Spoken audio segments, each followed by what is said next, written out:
دوستان، خوش آمدید با کانال ما.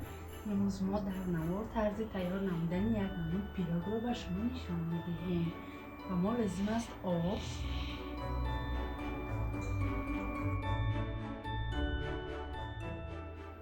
نمک،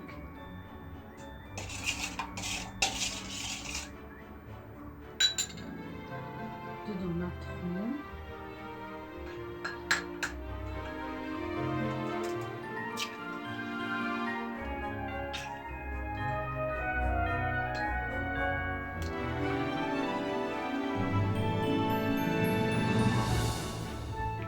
ما زرده ما رو جدا میکنیم، سفیدیش رو میاندازیم، روغن،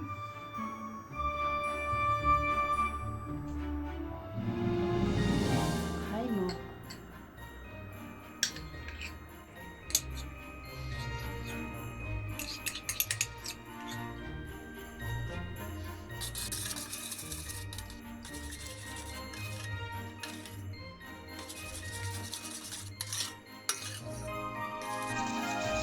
اکنون ما ارد رو میاندازیم.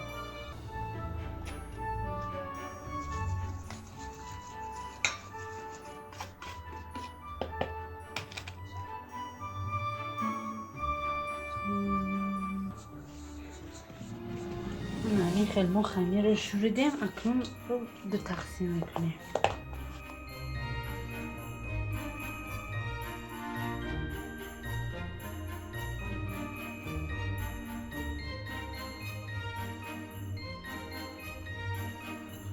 همین خیلی بگذاریم که 15-20 دقیقه است.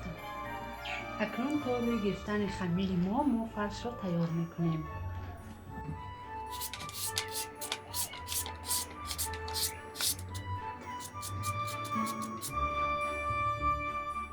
کچکا را از تیرکه گذراندیم.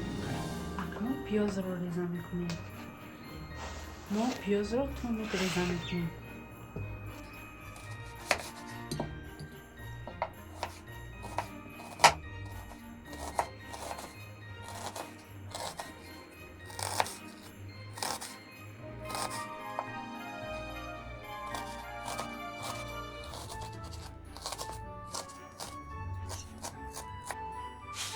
ما همین خیلی ریزه کردیم.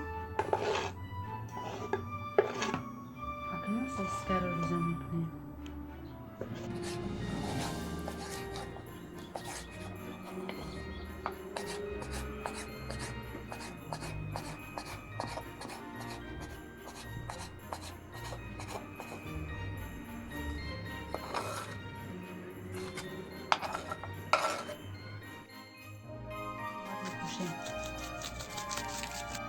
ما کمی قرنفل سرخک میاندازیم تیزه.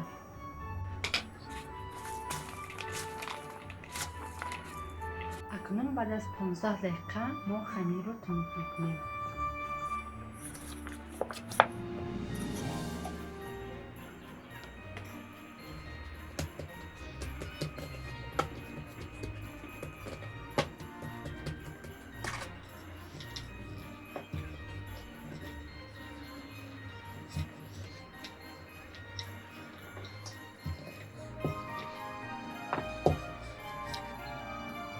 همین خیلی تنوب کردیم. دویمش رو هم همین خیلی تنوب میکنیم. بعدا گیلش رو همین خیلی میبریم.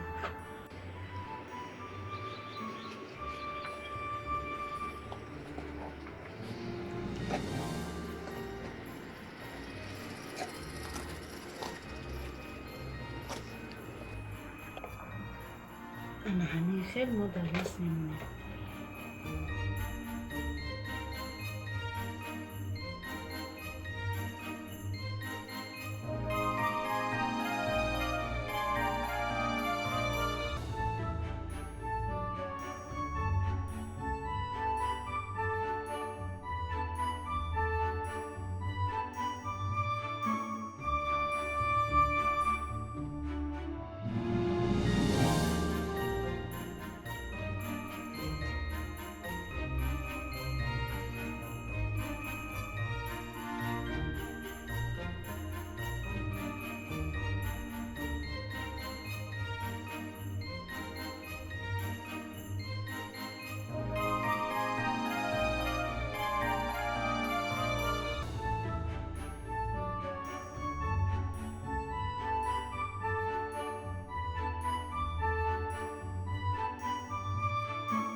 تخم رو میشکنیم، زردی تخم رو.